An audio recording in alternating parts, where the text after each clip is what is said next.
¿Qué tal? Buenas noches. Bienvenidos a Espiral. Ha habido en fechas recientes, según fuentes oficiales y también otras fuentes, tanto periodísticas como académicas, que nos dicen que el número de muertes violentas en el país trae una curva que viene a la baja.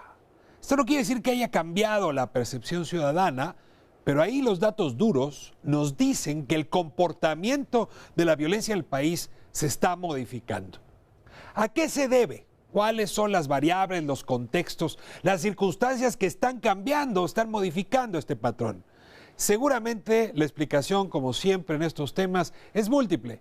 Pero uno de los asuntos, siempre preocupación de Espiral, es si el cambio o la variación en la política pública pudo haber impactado justamente en este cambio o modificación del comportamiento de la violencia. Concretamente, el énfasis en la prevención, políticas de prevención, que se desplegaron en varios de los polígonos los llamaron, de las colonias, de los barrios, de las regiones, donde se presentaba un índice superior de criminalidad o donde agentes violentos se gestaban y entraban en contacto con el crimen organizado. Justamente a propósito de estas políticas de prevención del Estado mexicano, concretamente de la Federación, es el tema de esta noche. Vamos a ver si tienen que ver con el cambio en estos patrones que veníamos observando y si es un cambio que pueda considerarse permanente. También queremos aprender si algo de esas políticas tendría que replicarse en otras regiones, incluso me atrevería a decir en otros países, donde la violencia sigue siendo intensa y punzante. Es nuestro tema de hoy.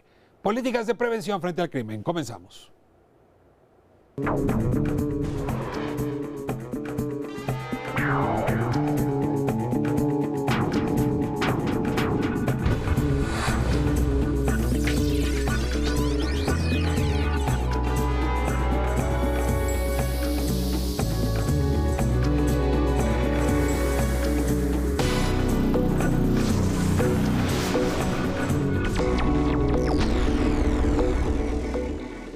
Abrimos nuestra conversación sobre la prevención de la violencia con los invitados que nos honran esta noche. Como es tradición, aquí en Espiral les voy a pedir que se presenten ustedes mismos. Comenzamos con Edna Jaime. Soy Edna Jaime Treviño, directora de México Evalúa. México Evalúa pues tiene el mandato en su propio nombre. Nos dedicamos a la evaluación de la política pública y estamos en el tema de la seguridad y la violencia desde que la institución se fundó. Reconocimos que era un problema que nos apabulló y que había que entender de qué estaba hecha el problema de la violencia y la inseguridad en el país, ordenar la evidencia, generar evidencia, empezar a dar seguimiento, monitoreo y evaluación a la política pública en la materia para conocer si íbamos por buen camino o teníamos que ajustar. Creo que del arranque a este momento hemos generado aprendizajes. Al principio estábamos tocando de pura oída y creo que estamos escribiendo una partitura. Antes, cuando se habla de las democracias, es decir, uno de los elementos principales es que haya fuentes oficiales de información y fuentes alternas de información. Y sin duda México Evalúa, sus indicadores en materia de seguridad y violencia se han vuelto un referente ineludible. Edna, muchas gracias por ese aporte social y gracias por estar aquí justamente para conversar sobre estas políticas de prevención y qué tanto han incidido realmente en la modificación de los patrones violentos del país. Y le doy la bienvenida a mi amiga Tere Lanzagorta. Me da mucho gusto que esté aquí. Muchas gracias, Ricardo. Buenas noches. Soy Tere Lanzagorta. Yo soy directora de los programas de Youthville International. Youthville es una organización que tiene 35 años de historia y con presencia en más de 20 países. Y en México una presencia directa corta desde hace 3 años. Trabajamos con los jóvenes en mayor desventaja, jóvenes que no están en el sistema educativo, que no están trabajando. Yo suelo decir los mal llamados ninis, ¿verdad? Tendríamos que llamarlos sin oportunidades, sin escuela, sin trabajo, muchas veces sin un referente. Y bueno, el tema de la violencia nos toca directamente porque este grupo de población joven son víctimas y victimarios, ¿no? Entonces ya hablaremos más adelante, pero estamos trabajando en programas de prevención de la violencia, fortaleciendo a la juventud, fortaleciendo sus capacidades y sus horizontes, sus miradas de futuro. Tere, muchas gracias por acompañarnos. Y le doy la bienvenida a alguien que también desde la sociedad civil ha trabajado fuerte en el tema de prevención. Gustavo Hernández, bienvenido. Muchísimas gracias. Bueno, soy Gustavo Hernández, soy director de Servicios a la Juventud. Servicios a la Juventud es una organización que este año cumple 30 años de atender a las y los jóvenes, de trabajar con las y los jóvenes para desarrollar sus habilidades, sus potencialidades, no solamente en un tema de hacer los mejores ciudadanos, sino también de cómo pueden transformar su país de manera positiva. A nosotros como SERAG nos importa mucho el tema de la prevención de la violencia y del delito, porque justamente, como decía Tere, los jóvenes son víctimas, pero son victimarios y son más, digamos, son el chivo expiatorio de mucho desde esta visión social de los jóvenes son los culpables de la violencia, y en realidad no son ni los responsables de la violencia, ni los culpables totalmente de la violencia, sino simplemente son producto de todo este andamiaje que no se ha colocado para poder darles mejores oportunidades. Qué buen punto. El que mencionas ahora lo ampliaremos, pero si uno se aproxima a las cárceles, podría pensar que en efecto el joven es el actor principal, el agente principal de la violencia. Pero la verdad es que puede ser que sea el agente más débil de la cadena. Claro. Y el más fácil de atrapar para la policía, pero eso no lo vuelve el principal agente de la violencia. Ahora hablaremos de eso y le doy la bienvenida a José Manuel Aspiros, que trae un poco la voz que desde la autoridad se ha venido construyendo justamente sobre la política de prevención. Así es, Ricardo, agradezco la invitación. Yo estoy a cargo de la Dirección General de Participación Ciudadana, de una subsecretaría nueva, de una dependencia de gobierno nueva, que es la Subsecretaría de Prevención y Participación Ciudadana dentro de la Secretaría de Gobernación. Es una dependencia nueva, encabezada por Roberto Campa, que lo que busca es eso, fortalecer y darle un mayor peso en la política pública a nivel nacional a la prevención social, tanto de la violencia como de la delincuencia. Había la pregunta más complicada de entrada. Vimos aparecer fenómenos de violencia muy serios en nuestro país, crecientes, particularmente desde 2007 hasta fechas recientes. Si uno observa la curva de muertes violentas, de homicidios, sí vamos a encontrar que ha sido uno de los momentos más desagradables de la historia del país. ¿Qué lo provocó? Sigue siendo objeto de disputa. Y como no tenemos un diagnóstico compartido, pues tampoco podemos asumir que políticas con precisión ayudan a modificar esa curva. Lo cierto es que, y esto es lo primero que quiero preguntarles, me encuentro ahora con datos oficiales y también alternativos que nos dicen que el número de muertes violentas por cada 100.000 habitantes está descendiendo en el país. Casi todas las entidades. No quiero hablar de Guerrero, Tamaulipas, de Sinaloa, de Michoacán y Morelos, ¿no? Que son los estados donde estamos observando todavía índices elevados. Pero Baja California, Chihuahua, vemos una disminución importante. ¿Qué explica esta disminución? ¿Un cambio en las políticas? ¿Un cambio en la actitud de la autoridad? ¿Que el asunto no podía ir peor y entonces empezó a disminuir? ¿El azar? Se los pongo así sobre la mesa. Si me permites, Ricardo, yo creo que sería un error caer en triunfalismos. Y es importante mencionar que la violencia, las causas de la violencia son multifactoriales. Entonces, atenderla, pues, es mucho más complejo de lo que parece. No hay una receta única y, sin duda, el cambio en la visión de este gobierno de invertir más en la prevención social y atender las causas que originan la violencia es el camino correcto. De eso no hay duda. No te cabe duda. No, porque recuerda el sexenio anterior, se duplicó el gasto en armas, en policías, en combate al narcotráfico y también se incrementaron los delitos, robo con violencia, homicidio. Entonces, la solución no era únicamente punitiva, no era el combate. Por supuesto que hay que hacerlo, pero si no atiendes las causas que originan la violencia, ¿no? Ahí están los resultados, ¿no? Y te hablabas de estados que han disminuido la violencia. Nuevo León, Chihuahua, mirándonos a los Baja ojos, California. ¿Tú te atreverías a decir disminuyó el número de muertes violentas por el cambio del enfoque en la política pública? Es uno de los factores. Edna. Yo creo que así como no tenemos una explicación acabada sobre qué ocasionó esta explosión de violencia en el país, hay que decir que en los años anteriores en ningún lugar del mundo creció tanto la violencia como en este país, pero así como no tenemos una explicación única, tampoco para la reducción. Yo creo... ¿La deducción es un hecho? Es un homicidio doloso. Porque puede estar gente viéndonos ahorita y decir, a ver, ¿cómo que México está menos violento? No sé usted. Homicidio, la percepción no ha cambiado tanto. Homicidio doloso. Está muriendo menos gente de manera a nivel agregado en este país es un hecho. Con datos que provienen de averiguaciones previas, así como de actas de defunción. Tenemos dos fuentes importantes y robustas de información que lo confirman. Pero no tenemos una explicación única tampoco. Te tengo aquí. Sin embargo... ¿No será que ha crecido la cifra de desapariciones y disminuido la de cadáveres arrojados? Puede ser y que en realidad no es el mismo número, pero ahora es otro tipo de delito. Indudablemente tenemos una cifra negra en homicidios. Hay homicidios que no se registran, que no conoce la autoridad y que pueden estar formando parte de otra canasta que sean desaparecidos. Pero de todas maneras, aún considerando eso, ese factor... ¿Este país menos violento que hace 3 años? Sí, sí. Pero no tenemos una explicación, Ricardo. Me parece, y ahí no estoy completamente de acuerdo con José Manuel, que no ha habido un viraje radical en la estrategia de seguridad. Tenemos un componente todavía tímido en materia de prevención desde mi perspectiva. O sea, tenemos un programa de 2.500 millones de pesos, pero los énfasis, si hablamos en términos presupuestales, siguen estando en los mismos lugares que estuvieron en la administración pasada. Lo podemos revisar programas presupuestales,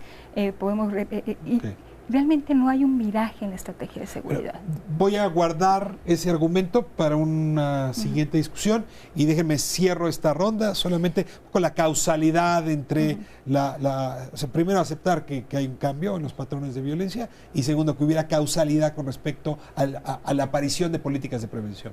Sí, yo lo que quería agregar a este tema que yo creo que la disminución en los homicidios no necesariamente es igual a la disminución de la violencia, porque la violencia tiene muchos otros factores que tendríamos que analizar. O sea, como que no se puede hacer una conclusión inmediata. Me parece que está el tema de los desaparecidos, que lo mencionaste tú. No hay acto más violento que la pérdida de vida de un ser humano, ¿no? Sí, estamos de acuerdo. Si tenemos más vidas o menos muertes, hay menos violencia. Claro, sin embargo, bueno, el tema de los secuestros de los desaparecidos, el tema de las cárceles, que aquí no podemos ver la sobrepoblación y el mal manejo. Hay muchas violencias, ¿no? Que no, claro, como tú dices, ese es el final, porque se terminó la vida, pero creo que no se puede decir que porque disminuyeron las muertes violentas, disminuyó la violencia en el país. Y el otro elemento que yo considero importante a tu primer pregunta es precisamente la cuestión geográfica, o sea, subir y bajar de las regiones del país. Por ejemplo, mucho se ha dicho en este año y el año pasado que Ciudad Juárez parece que terminó el problema, ¿no? Sin embargo, los habitantes de Ciudad Juárez levantan la mano y dicen, no es cierto, no pueden estar diciendo eso cuando en Ciudad Juárez hay una cantidad de expresiones del problema de la violencia y del problema, ¿no? Vinculada con la presencia de los cárteles, etcétera, que no puedes decir que se acabó el problema. Y podríamos citarte así Tijuana. Yo estoy trabajando en Tijuana, lo visito por lo menos cada mes, y hay una disminución si lo comparas con los números de hace 5 años, o Monterrey también, pero no se acabó la violencia. A la hora que vas a los polígonos, a la hora que vas a las comunidades, empieza el dato, en esta comunidad hay 1 muerto por semana, en esta comunidad hay 2 muertos por semana, y yo termino diciendo que es también muy importante la falta de registro. Yo creo que no podemos saber el número total, porque no hay reportes certeros en ese sentido. Lo dejaría yo la verdad es que, la percepción generalizada es que el problema de la violencia continúa. O sea, a lo mejor los datos duros están ahí, que ha habido menos muertes violentas, pero me parece que en la cotidianidad y la percepción generalizada es que el delito común, el de a pie, el del asalto, ha venido creciendo, ¿no? No creo que se haya mantenido, pero sí más bien ha venido creciendo. Yo creo que esta disminución, yo lo veo como desde una perspectiva, puede ser en que de alguna manera se ha registrado diversos, o sea, no hay registros tan, por ejemplo, el tema de los desaparecidos, ¿no? O sea, encuentras 40, pero quién sabe cuántos más no encuentras. Entonces, a lo mejor no hay un registro tan fidedigno para poder tomar en cuenta que específicamente lo relacionado con este tipo de delito puede A ver, déjame redondear nada más el asunto del registro, porque Sí. sí, hay datos de su disminución, pero sí es cierto que hay menos instrumentos de medición que antes. ¿No? Por ejemplo, en el año 2009, 2010, 4 periódicos de penetración nacional llevaban un registro de muertes. Hoy no hay un solo medio de comunicación que se atreva a hacerlo. Hacían A un ver. registro de un subconjunto de los Había homicidios organizaciones, dolosos. sí, pero digamos, había Pero no eran- más fuentes distintas a la oficial. Ahora, fundamentalmente es la oficial. Vea, Manuel, te pido por favor que abordes esto, porque sí me da la impresión de que la idea de bajar el volumen por parte de los medios llevó a que hubiera menos registros. Y hoy estamos jugando con menos registros. A lo mejor Sí, son bueno, mejores, pero... Es que yo creo que son mejores. Finalmente también el gobierno está mejorando para dar mejores datos, ¿no? Y la sociedad civil también ha impulsado y ha presionado para que el gobierno dé mejores datos. Y los datos que tenemos hoy son mejores que los datos que dábamos hace 5 o hace 10 años. Eso, o sea, ha habido una evolución en el gobierno mexicano para atender este ¿Qué tema. fuente no gubernamental confías tú? No gubernamental. Para poder contrastar. Sí, claro. No Buena sabes pregunta, ninguna. no ¿Tú sabes alguna? Es que- la encuesta de victimización del INEGI, que hace- que hace es un del es- INEGI, pero Es del INEGI. que hace una estimación de homicidios. Pero lo que tenemos es bueno. son denuncias, averiguaciones previas sobre homicidios, por un lado. Ese Eh, dato es público ese y no dat- es manipulable. Ese dato es público, puede ser manipulable. Puede ser manipulable. Por otro lado, tenemos los datos del INEGI, que también produce información sobre fallecimientos en este país, y esta información proviene de actas de defunción. Entonces, una familia que denuncia un homicidio, una muerte violenta, o que levanta un acta de defunción por esta muerte, queda registrado. Aquello que no está registrado no hay manera de conocerlo. Medios, efectivamente, medios periodísticos llevaban un conteo que tenía que ver con muertes relacionadas con rivalidad delincuencial, un subconjunto del total de homicidios dolosos. Bueno, voy a cerrar este bloque. Estamos ante una percepción. Así cierto. Pero los O sea, datos habrá oficiales quien- es que ha disminuido los la oficiales, violencia, ¿no? Sí. Y Entonces, bueno, dado esto, hay una percepción oficial de que ha disminuido. Hay quien puede comprarla, quien puede no comprarla.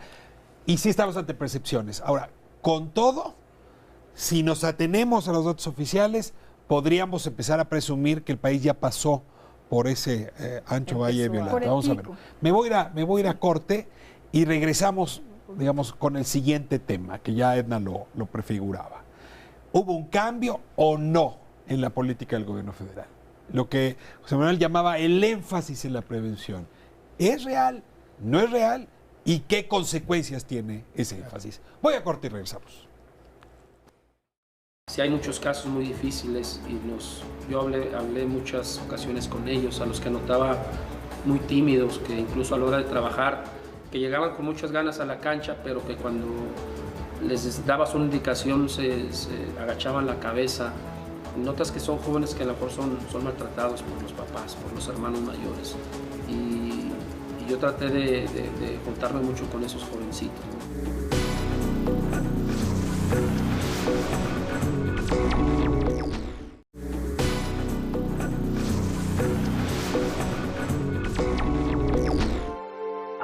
Es de los RDC y abajo dice bienvenidos al infierno. Lo traigo desde mi padre, era de los sureños. Hace 4 años falleció. Estaba en la calle, pasaron y lo balacearon. Siempre cargo mi cebollero. Muchas veces me han querido golpear. Siempre es tu vida o la de él. El programa que se llama Glorias del Deporte, que se invita a los jóvenes que llenen el perfil de niños que estén en riesgo, en deserción escolar, no tengan buen entorno social, rescatarlos de eso, prevenirlos antes de que lleguen ahí. El programa consiste en trabajar con jóvenes de 12 a 15 años, jóvenes estudiantes y que no estudian, llevar a cabo con ellos un proceso de formación muy específico y bueno, pues rescatarlos de las situaciones de riesgo de las que se encuentran cada uno de ellos. Y la propuesta era conseguir jugadores profesionales que fueran los directores de cada una de las 21 academias que hay, 21 demarcaciones de las 54 más riesgosas de todo el país. El fútbol para ellos es un instrumento, en realidad lo que se pretende trabajar con ellos es todo un proceso de prevención de la violencia y la delincuencia. Se les proporciona uniformes, zapatos. Lo único que tienen que hacer es cumplir con sus 2 horas de talleres diarias y sus 2 horas de entrenamiento. Que tienen que ir a clases para poder jugar fútbol y así aprender los valores que les enseñan los educadores. Violencia, vida saludable, hablamos también sobre liderazgo, hablamos sobre proyecto de vida. Es muchas cosas que en realidad yo no sabía. Lo que son los derechos, los valores, lo que está bien, lo que está mal. Estos niños se los estamos quitando a los malos. Y la frase de ellos, que antes les daban balas a los niños, ahora les damos balones y oportunidades de vida.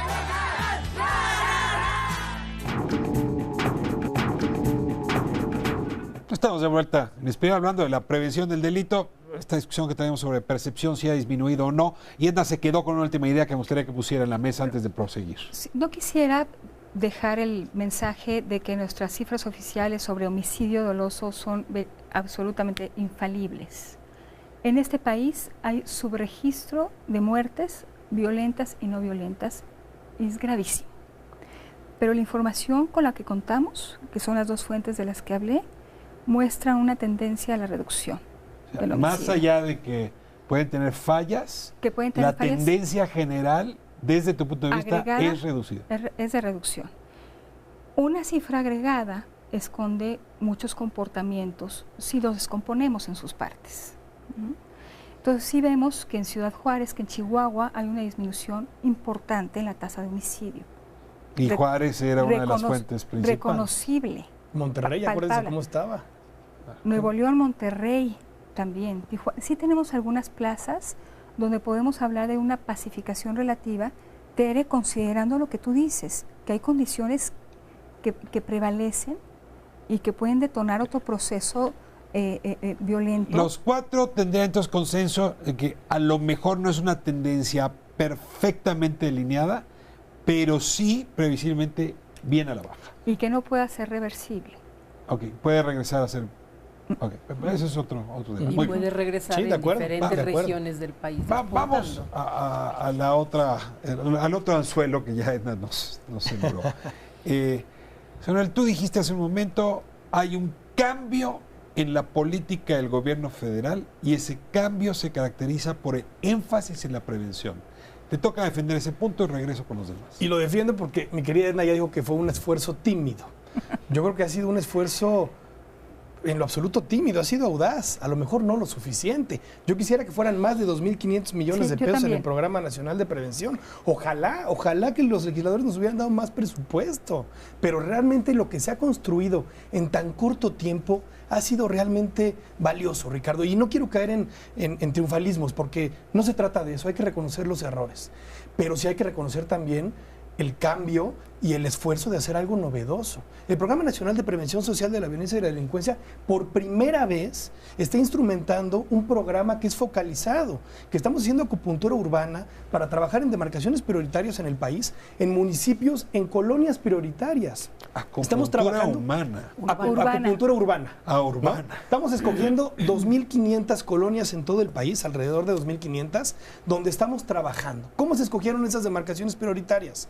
Estamos cruzando variables de tipo social y variables de tipo de seguridad, homicidio, robo con violencia, para escoger las zonas que considerábamos prioritarias, porque como sabes, pues los recursos son limitados y las necesidades ilimitadas, no podía llegar a todo el país al mismo tiempo. Entonces, eso es una virtud. Hacerlo en colaboración con los gobiernos estatales y municipales, los 3 órdenes de gobierno trabajando en demarcaciones prioritarias, me parece algo novedoso y único. Tercero, las comisiones intersecretariales. Estamos trabajando en una comisión intersecretarial donde está Sedesol, Salud, Sedatu, Comunicaciones y Transportes. ¿Por qué? Porque la visión tiene que ser integral. Porque no bastaba que Gobernación atendiera los temas de prevención de violencia y delincuencia a nivel local, si no íbamos con escuelas de tiempo completo, si no íbamos con espacios públicos, si no íbamos con CEP, si no llevamos con SEDATU para los espacios públicos? O sea, estamos en una estrategia integral. Eso me parece que es pues de un valor que no había sucedido que no antes. estaba previamente. A ver, Sí. ¿hay cambio de énfasis? Yo creo que todavía no podemos decir que ya se cambió, porque yo creo que el problema no es solo que el presupuesto sea mucho o poco, sino cómo se está implementando en cada lugar. Para mi punto de vista, hay programas buenos que están enfrentando el problema, pero falta muchísimo por hacer. ¿Por qué? Porque no... El diseño que se hizo, esta cuestión de cada estado decide, cada municipio decide, deja la puerta abierta a muchas posibilidades de no emplearse el recurso en la prevención. Sabemos que no estamos exentos de la corrupción y también en el programa hay corrupción de recursos, pero sobre todo yo creo que estamos todavía acabando de definir qué cosa es la prevención de la violencia. Y entonces muchas veces los recursos se gastan en muchas cosas que no es que sean malas, pero no previenen la violencia. Estoy de acuerdo. Que están desenfocadas de la prevención de la violencia. Ahora, yo estoy de acuerdo en que el equipo, no estoy haciendo una crítica a este equipo, a todo el trabajo que está haciendo, sino que, por ejemplo, en materia de juventud, que es donde yo me muevo, los programas de juventud que estamos trabajando, que además estamos trabajando de manera conjunta con la subsecretaría, vienen a llenar, o más bien vienen a un vacío tan grande de una falta de política de juventud que pues es insuficiente. O sea, en un país Después donde... de tantos años de no Así política, es, de no llega esto muy política de tarde. juventud, entonces, claro, la subsecretaría no puede suplir, porque mientras no atendamos de fondo el problema del rezago educativo, el problema del abandono escolar de los jóvenes, el problema de las comunidades inseguras, todo eso, mientras no lo atiendas a fondo, no hay real prevención de violencia. O sea, la prevención de violencia no puede ser un discurso de prevención. Voy a ver si voy a utilizar un lenguaje correcto. Hay un viraje leve, pero a final de cuentas, viraje de las políticas que traíamos hacia las que estamos construyendo ahora. Ahora, una cosa es viraje y otra cosa es que ya el rumbo se haya decantado potentemente en una dirección. Esto que acabo de decir así, ¿te deja satisfecha? Mira, en la administración de Calderón se creó un Centro Nacional de Prevención. O sea, como que sí entró en el ¿En qué mapa. año? No recuerdo bien el año, pero fue... Después de Lomas de Salvarca. Después de Lomas de Salvarca. Hacia el final del Y sexenio. después de que se aprobó A la ley. mitad. Ahí para que fue se el viraje, ¿no? Y fue la ley, fue el Fue la impulso ley la del, que hizo el del viraje, Congreso. El este, que, Fue, bueno, eso hay que reconocerlo. Sí. O sea, que se creó un Centro 2011. Nacional de Prevención a partir de una ley de prevención del delito que contemplaba la creación del centro. del centro, etcétera. 2011. Tuvimos, Edna. 2011, ok. La ley y el Tuvimos centro. Todos Somos Juárez. 2011. Esa fue una intervención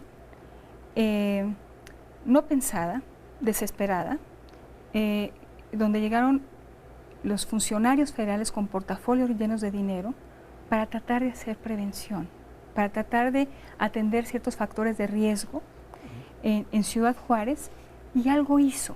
O sea, teníamos un antecedente, a lo mejor no estructurado como lo tenemos ahora, pero ya sí entró en el radar el tema de la prevención. No todo eran fuerzas federales, no todo era inversión en policías, en el aspecto punitivo que dice José Manuel, entró en el radar. Claro que ahora tenemos una subsecretaría, hay un programa nacional, está mejor estructurado, pero estamos aprendiendo. Ahora, Lo que decía al inicio, estamos escribiendo la partitura Claro. para poder tocar con evidencia. Ahora déjenme ir al tema de los presupuestos, porque pues, digo, en política lo que no está en el presupuesto, en realidad son lindas cartas de amor, ¿no? 2.500 millones ¿contra cuánto? Al ejército, a la policía federal, a Poder Judicial. Sí, no es un presupuesto mínimo. Sí, no, es que el dinero no basta, o sea, no es suficiente, porque me parece que sí hubo este cambio de viraje, pero insisto, creo que estamos terminando de definir a qué le estamos llamando prevención. O sea, estamos todavía en este aprendizaje de sí hubo un avance, por ejemplo, en el tema de juventud, o sea, se empezó a invertir, desgraciadamente desde la subsecretaría, porque no le correspondería, digamos, tendría que haber una política de juventud que invierte en los jóvenes. No, el INJUVE depende de la Secretaría de Educación Pública Sí, todavía. entonces, ¿no? bueno, de entonces la Sedesol. de la Sedesol. Perdón. Entonces, bueno, se está haciendo política pública para generar mejores condiciones, o por lo menos condiciones para jóvenes en situaciones de riesgo, desde la subsecretaría. Digo, de algún lado tenía que haber algún avance. Sin embargo, me parece que hay que empezar a mirar todas estas propuestas con sus aristas. ¿A qué me refiero? No es solamente esta visión integral que va encaminada, voy y atiendo específicamente a jóvenes que no estudian y no trabajan. ¿Qué otras cosas complementarias hay dentro del esquema de la política pública para que si un joven mañana o pasado que estaba ligado al crimen organizado dice, quiero salirme del crimen organizado y quiero tener un empleo y tener una vida normal, no hay un andamiaje más allá de eso para que el joven se reintegre? Y ese es el reto que estamos teniendo nosotros como gobierno, y para eso funciona la Comisión Intersecretarial. Porque si nosotros intervenimos la colonia Independencia en Monterrey, ¿no?, que Tere conoce muy bien, hay graves problemas, hay graves asesinatos, ¿no?, luchas de cárteles en años anteriores. Estamos interviniendo, estamos poniendo algo de dinero del programa ahí. Si nosotros trabajamos y atendemos a los jóvenes en programas deportivos o culturales, ¿no?, una orquesta, unas academias de fútbol con talleres, con formación de habilidades para la vida, pero no llegamos con la Secretaría de Economía a abrir una convocatoria de empleabilidad, de emprendedurismo social, si no llegamos con las mujeres a darles realmente cursos que les sirvan para ser independientes económicamente, si no ponemos ahí una escuela de tiempo completo para los niños que están estudiando 4 o 5 horas en la primaria, si no hacemos eso, pues los esfuerzos que hagamos desde gobernación y desde los estados y los municipios, pues no van a ser suficientes. El programa más bien coordina esfuerzos. Claro. A ver, defíname prevención. O sea, yo puedo suponer que es disminución de variables que llevan a una persona a involucrarse en actos criminales, ¿no? Pero es muy precario, pero a ver, ayúdenme a poner la definición. Cuando nosotros decimos las personas que están en condición de riesgo, llamémoslo así, te lo voy a definir al revés. Riesgo de convertirse en agente violento o riesgo de padecer la violencia. Las dos cosas.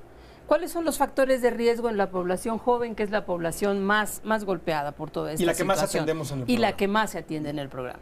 Bueno, hay estudios que te dicen el primer factor de riesgo es que esté fuera de la escuela, que haya quedado fuera del sistema educativo sin haber terminado sus ciclos, ¿no? Quien ya lo terminó, ya se graduó, qué bueno. Sí. Sabemos muy bien que en la educación media superior, 15, 19 años, cada año 600,000 jóvenes quedan fuera del sistema educativo. Entonces, estar fuera de la escuela, ¿no? No estar estudiando. El salto entre secundaria y prepa, ¿no? El salto y el primer año de bachillerato. La educación media superior, son datos oficiales, ¿no?, del subsecretario Tuirán, 600,000 jóvenes al año quedan fuera de la educación media superior. ¿Y a dónde salen? Ahí empieza el primer drama, porque esos jóvenes no los atiende nadie. No hay una institución en el gobierno que los cache, que tenga una propuesta en este país para eso. Entonces, estar fuera del sistema educativo, estar muy mal capacitado, son el otro factor de riesgo. No estar en un trabajo, no tener un empleo es otro factor de riesgo. El otro factor de riesgo son el consumo prematuro de sustancias, el embarazo adolescente es el otro factor de riesgo, cuestiones de salud, y el lugar donde vives. El lugar donde vives, que tiene que ver con estas colonias, con estas zonas que ha focalizado el programa, en donde el joven, por el solo hecho de vivir ahí, está en riesgo, por el solo hecho de caminar estas cuadras que están controladas por los cárteles. Y si tuviera como un tablero de semáforos y esas variables se me prendieran todas, ahí tendría una zona que podría lastimar, volver víctimas a las personas o volverlos victimarios. Exacto. Así es. Eso es lo que ustedes identificaron como polígono. Nosotros solo trabajamos en colonias de esta naturaleza. Con todos los focos prendidos. Así es. Ahora, el gran reto es atender a las poblaciones que más lo necesitan. ¿Cuántas polígonos, cuántas de estos son? Estamos hablando de 110 demarcaciones prioritarias, contando municipios y zonas conurbadas. A ver, la delegación Gustavo Madero es una. Es una de ellas. Es una de ellas. Iztapalapa es otra. Es una demarcación prioritaria. No. Es inmenso. Es que te explico. ¿Es la demarcación es Iztapalapa o es la zona metropolitana de Monterrey o Tijuana? Ajá. Pero el polígono prioritario es el conjunto de colonias en Tijuana, en Iztapalapa, en la Gustavo Amadero. ¿Sí? Donde se prendieron estos focos que mencionó Tere. ¿Sí? ¿Algún otro que haya faltado, Gustavo? Bueno, me parece que también hay otro, digamos, la prevención hay que mirarla desde cómo te afecta en este tema de lo individual, y cómo también el tema pasa desde la familia y cómo estas relaciones familiares, que de alguna manera esta parte de embarazo adolescente, esta parte de relaciones violentas, se reproducen en el esquema familiar, ¿no? Y por ende, pues también en el esquema comunitario. Creo que una de las características también para hablar del tema de prevención es este rompimiento del tejido social, ¿no? Que es característico en estas colonias, por lo menos del desconfiar del otro, del no tener una participación activa como ciudadano en la comunidad, o sea, no participar activamente en decisiones comunitarias también es una señal, ¿no? que permite identificar cómo se ha roto el Ahora, social. ese conjunto de circunstancias, ustedes me hacen presuponer que pueden resolverse por la vía de la política pública y del recurso público. Así es. Por eso la distinción un poco cómo ingresas a la familia, cómo irrumpes en el espacio íntimo de las sociedades para también ahí incidir. Me voy a corte y ahora les voy a pedir que me ayuden a juntar las dos cosas. Ahí está el diagnóstico, el polígono de una demarcación que tiene estos focos. ¿Qué políticas se han probado eficaces para corregir, para pasar del rojo al amarillo, del amarillo al verde, estos indicadores? Me voy a corte y regresamos, seguimos en Espiral. A mí solo me falta un tema. El deporte te da eso, te da disciplina, te da relaciones, te da convivencia, te da solidaridad. A mí me ponen los pies en la tierra y me enseñan que el fútbol no es lo que yo hago, sino lo que ellos hacen. Nadie se ha detenido a pensar que en 10 años este es el futuro del país, ¿no? Pero ya es momento en que se siembre en los jóvenes, darles oportunidades para bien.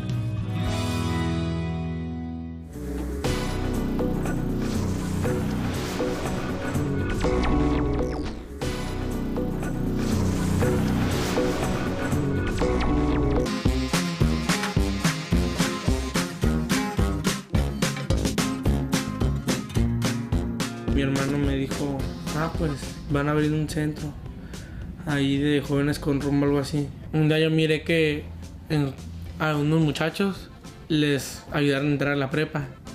Y así yo me quedé como que si yo tuviera la secundaria terminada, ¿no?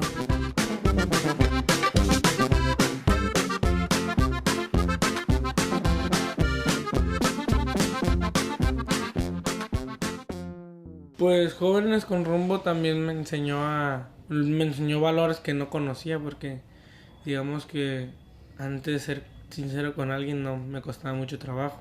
Cambió la forma en que como me portaba con mi mamá.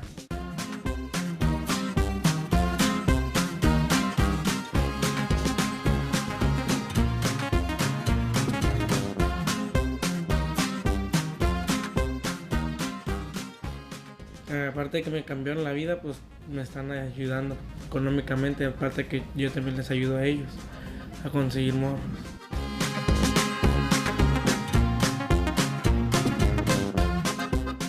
Decirles más o menos el cambio que hubo en mí para que ellos se integren al programa también.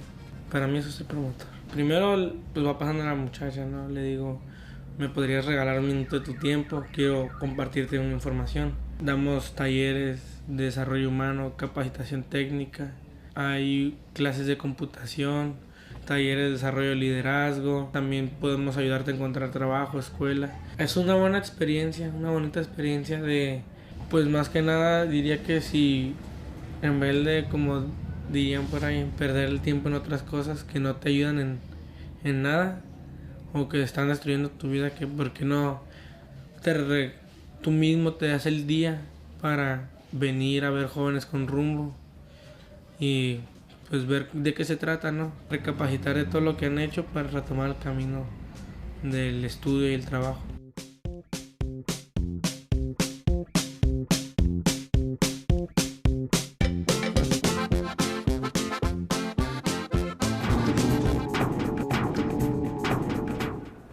Seguimos hablando de la prevención de la violencia. Ya nos explicaban bien cuáles son los focos rojos que permiten determinar dónde hay una zona de riesgo.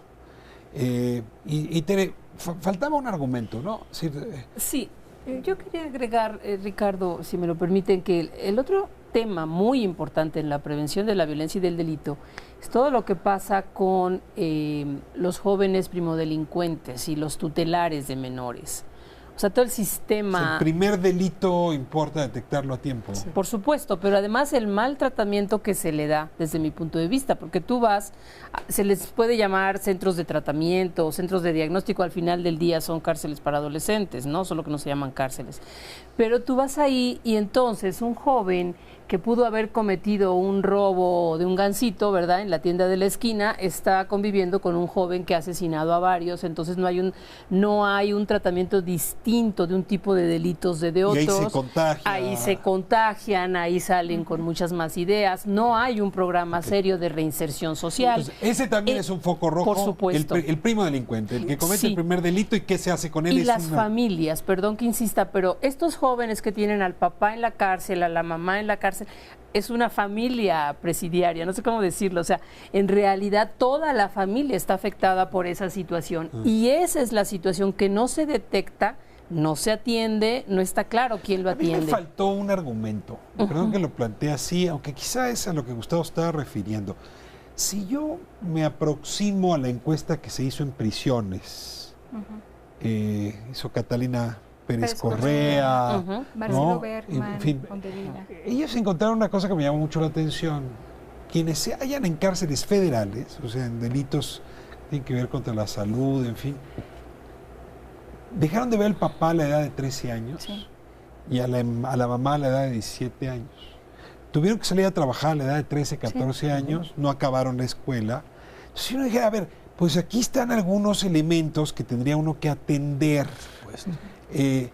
Y hoy ya no se puede hablar de niños en situación de calle, ese fenómeno ha cambiado. Hoy son familias que durante la semana no pueden atender a sus hijos, entonces los hijos andan en la calle y luego regresan 2 días, 3 días. Es decir, hay una cosa ahí que tiene que ver con la familia que supongo que es muy delicado. Fíjate, nosotros, lo que dice Tere es fundamental, ¿no? La prevención terciaria, lo que hacemos con las personas que ya cometieron un delito es clave. En este año, en los lineamientos que se publicaron para 2015, se obligó, se incluyó en los lineamientos que el 20% del presupuesto del programa se destinara a prevención terciaria en diferentes proyectos que tienen que ver con empleabilidad, con capacitación para el trabajo dentro de las cárceles, con cárceles más dignas para la gente. Estamos impulsando, por ejemplo, Ricardo, a ti especialmente te va a gustar el tema, los tribunales para el tratamiento de adicciones. Si tú eres un primo delincuente y cometiste un delito bajo el influjo de una droga, no tienes que ir a la cárcel.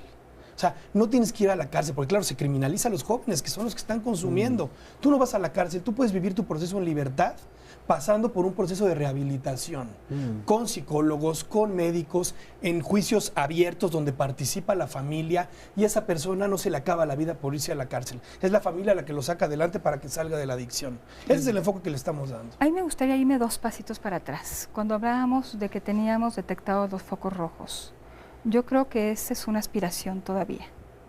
Si tuviéramos el mapa de riesgos en este país bien hecho, concluido, la política pública y la política de seguridad sería muy diferente. Porque podríamos, con base en evidencia, producir intervenciones muy focalizadas. Yo creo que estamos en proceso de construcción de ese mapa de riesgos en México. Apenas. ¿Quién lo está haciendo? Bueno, yo creo que lo está haciendo... se está generando información desde distintos lugares y me parece que un trabajo de la subsecretaría... Pero la subsecretaría es la que está concentrando. Está concentrando información, pero muchas de las acciones en las demarcaciones prioritarias que reciben recursos no tienen la información para hacer buenos diagnósticos. Nosotros hicimos la evaluación del primer año del programa. El primer año del programa pues se construyó el camión andando, ¿no? Yo lo entiendo muy bien, pero encontramos que los diagnósticos no eran diagnósticos. O sea, a ver, yo hice el programa aquí cuando se publicaron los polígonos, y la verdad, la sensación que ya que me quedé es que había hace un poco sacar el dedo y a ver, pues más o menos eso huele un polígono, ay, más o menos el otro. Nadie mejor que la autoridad municipal para saber cuáles son las colonias de mayor riesgo. Ahora, lo que dice no es cierto. Pero la autoridad municipal no la conocía, o sea. No había un diagnóstico. No, pero los polígonos los definió el municipio con el Estado, no fue el gobierno federal. Nosotros definimos las demarcaciones prioritarias, los municipios prioritarios. Pero las colonias donde se iba a intervenir, eso fue una decisión del gobierno municipal con el Estado, para que fueran las colonias donde hay mayor riesgo y donde están estos jóvenes de los que habla Tere, no los que nosotros decidiéramos. Bueno, suponemos que son los polígonos con más riesgo, pero nos falta evidencia. Los diagnósticos a partir de los cuales se formularon acciones en el primer año del programa no eran diagnósticos, se enunciaba un problema. Okay. ¿Eso se ha venido corrigiendo? Estamos en la evaluación del segundo año del programa, Ajá. sí. Sí. Y el tercer año mejor. Yo voy a poder un día ver un mapa donde yo venga rojos, verdes, amarillos, por municipio, por AGEP del INEGI, por... Sí. Yo creo que estamos, bueno, yo me sumo porque las organizaciones de la sociedad civil estamos trabajando en esto. La semana antepasada tuvimos una reunión muy a fondo de poder sacar cuáles son los factores de riesgo en un programa, en el programa de Glorias del Deporte, Fútbol, Escuelas de Vida, y ya lo sacamos. Creo que estamos avanzando en eso. Pero quiero señalar que, bueno, una cosa es el diagnóstico completo. Sin duda hay que tener los factores de riesgo muy claros. Y bueno, hay muchos lugares donde podemos aprender, hay muchas ciudades en el mundo, tampoco somos los únicos, ¿no? Donde ya se llegó a definir los factores de riesgo, bueno, por supuesto Colombia, Los Ángeles, etcétera. Creo que eso está ahí. El otro problema que yo quiero plantear, porque estamos en esta ronda de lo que se hace, es que a veces está el diagnóstico, pero las acciones no están articuladas. De acuerdo. O sea, no están alineadas. No están alineadas y no enfocan. O sea, no enfocan el verdadero problema. Cuéntenme las acciones. Ya José Manuel ha avanzado algunas. Gustavo, llevas rato callado, así que te toca. Dime cuáles son, desde tu perspectiva como experto de juventud, cuáles son esas acciones que se están llevando a cabo desde el gobierno, desde la sociedad. Desde la sociedad civil y desde el gobierno creo que se está trabajando en cómo ayudar a los jóvenes en este proceso de transición secundaria, bachillerato, como reducir como un factor de riesgo. Una cosa son becas, hay programas específicos, el programa Glorias del Deporte, Fútbol, Escuelas de Vida.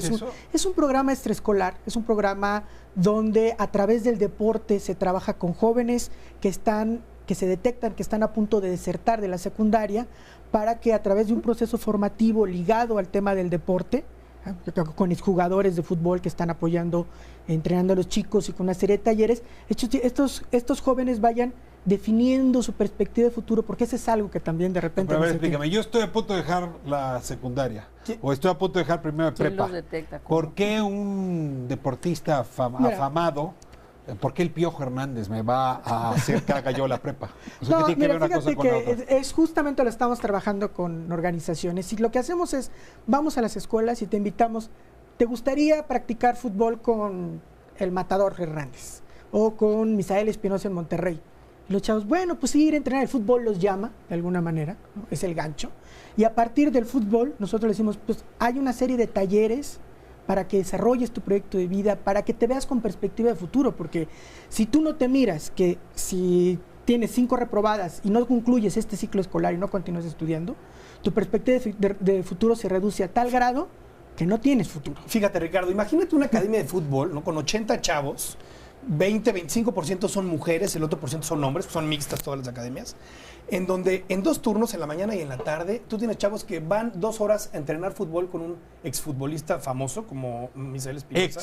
Exfutbolista, glorias del deporte, ¿no? De los viejos, bueno, no son tan viejos, pero están ahí entrenando en el polígono, o sea, no entrenan en Polanco, ¿no? Van a la colonia todos los días a entrenar con los jóvenes, pero por gozar de esas 2 horas de entrenamiento futbolístico, estos jóvenes tienen que pasar por 2 horas de talleres, de habilidades para la vida, de prevención de violencia, educación sexual, resolución pacífica de conflictos, y lo más importante es los riesgos. O sea, tú a la hora que haces una convocatoria para que los chavos entren, no escoges al que le juega mejor, al que cabecea o al que le pega con las 2 piernas.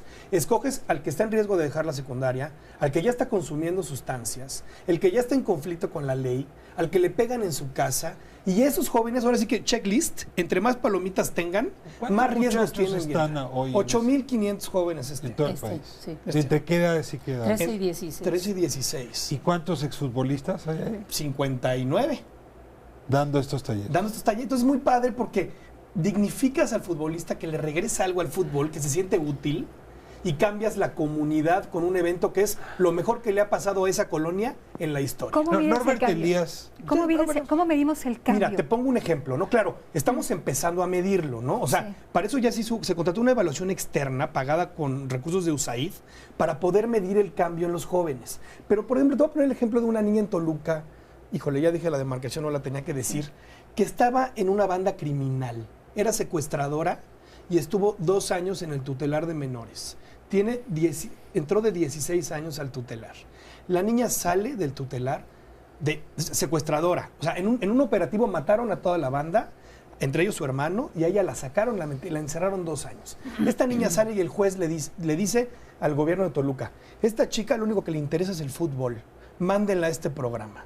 Y la niña está yendo a este programa y su inserción en la sociedad es otra. La niña está transformada porque tiene cariño, porque es parte de un grupo, de un equipo, la quieren, la respetan, se siente útil y está regresando a la primaria a estudiar. ¿Este es el programa estrella de la subsecretaría? No, es un programa, lo que pasa es que es muy emblemático porque el fútbol es una religión en este país, pero como ese tenemos los coros en Michoacán con 3,000 jóvenes, tenemos centros de reinserción social, las orquestas infantiles, tenemos centros comunitarios, tenemos lo que está haciendo Youth Bill. Es el programa quizá más nacional, porque está en 54 municipios, y estamos trabajando sociedad civil y gobierno. Quiero nada más decir eso es que el exjugador de fútbol es fantástico, pero para jugar fútbol. Eso se complementa con organizaciones de la sociedad civil con muchos años de trabajo.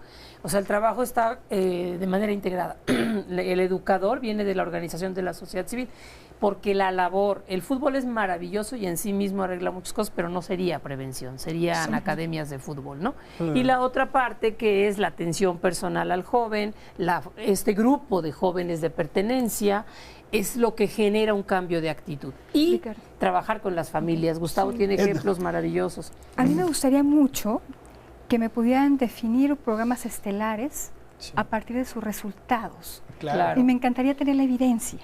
Y eso yo creo que lo vamos a ver en los próximos nosotros meses. Tenemos, por ejemplo, yo en Servicio a la Juventud tenemos un programa de continuidad escolar. Trabajamos con la comunidad escolar para que el joven, digamos, la escuela como una red de protección para que no deserte la escuela. Trabajamos con los familiares y trabajamos con el propio joven. Yo te voy a poner un caso de 300 jóvenes que hemos identificado que van a desertar por sus condiciones, porque tienen 5 materias reprobadas, tienen más de 3 reportes, tienen más de 3 faltas, o sea, toda una serie de condiciones. Trabajamos el proceso y de los 300 jóvenes, 150 han entrado a primero de bachillerato. O sea, está aprobado que el proceso funciona. Y lo que dice no es cierto. ¿Cómo mides todos? Queremos esos resultados en todos. Y es un proceso que tiene que irse construyendo. Te digo por qué, José Manuel, porque me parece que el programa va a ser exitoso cuando pueda identificar estas acciones promisorias. Sin duda, sin duda. Y cuando pongamos toda la carne en el asador en estas acciones promisorias. Fíjate, se acaba el programa, les toca conclusiones. Tere, comenzamos contigo.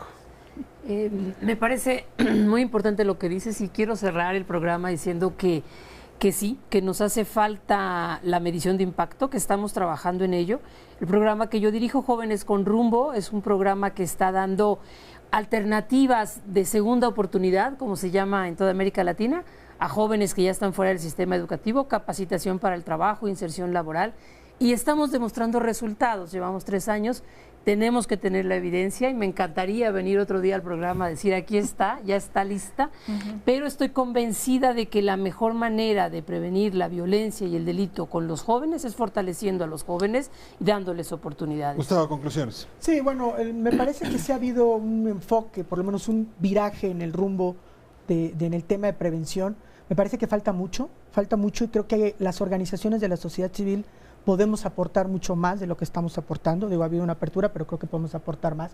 Creo que también falta medir mucho más el impacto como política pública. Me parece que como programas específicos, hasta las mismas organizaciones lo tenemos muy medido, pero ese impacto en lo macro hay que empezarlo a medir y no se va a medir en 1 año, en 2 años. Me parece que van a ser en el mediano plazo, en 3, 5 años. Si realmente hay una política integral de prevención, en por lo menos 3 a 5 años vamos a empezar a ver no una disminución solamente en los homicidios, sino una disminución en aquellas personas que están en las cárceles, que están ligadas al crimen organizado o que están ligadas por el delito común. José Manuel.